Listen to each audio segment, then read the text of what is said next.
Initially known as Montauk Air Force Station, Camp Hero began as a strategic military base established by the U.S.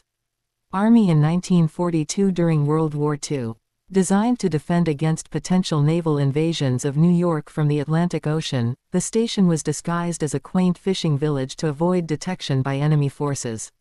The camp was named after General Andrew Hero, who led the Army's coastal artillery and passed away in 1942. Camp Hero became home to several heavy artillery batteries designed to protect Long Island Sound, replacing older installations like Fort H.G. Wright, Fort Mitchie, and Fort Terry. Among these were two massive 16-inch gun batteries designated Batteries 112 and 113, later renamed Battery Dunn, as well as a 6-inch gun battery called Battery 216. These installations were fortified with concrete bunkers housing ammunition magazines and fire control systems, all covered in earth to blend into the landscape. The 16-inch guns were protected by large casemates, while the 6-inch guns featured shields for defense. After Camp Hero was decommissioned as a military base, it became a hub for conspiracy theories. In 1992, authors Preston Nichols and Peter Moon released the Montauk Project, Experiments in Time, which alleged that secret government experiments were conducted at the site. These experiments reportedly involved time travel, mind control, and interdimensional research.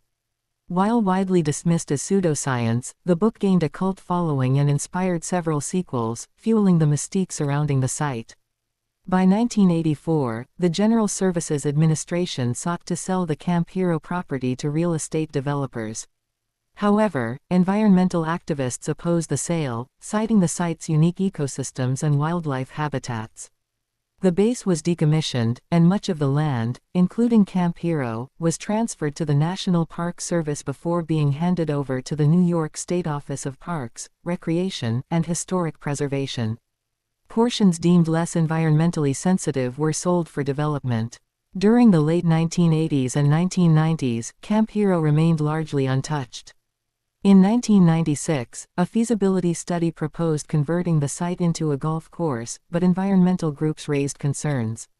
They argued that the project would harm endangered species like the blue-spotted salamander and eastern tiger salamander, disrupt rare plant habitats, and deplete the peninsula's limited groundwater resources. By 1999, plans for the golf course were abandoned, despite demand for such facilities on Long Island. On September 18, 2002, Camp Hero State Park officially opened to the public. While most of the site is now accessible for hiking, fishing, and exploring, some areas, particularly around the former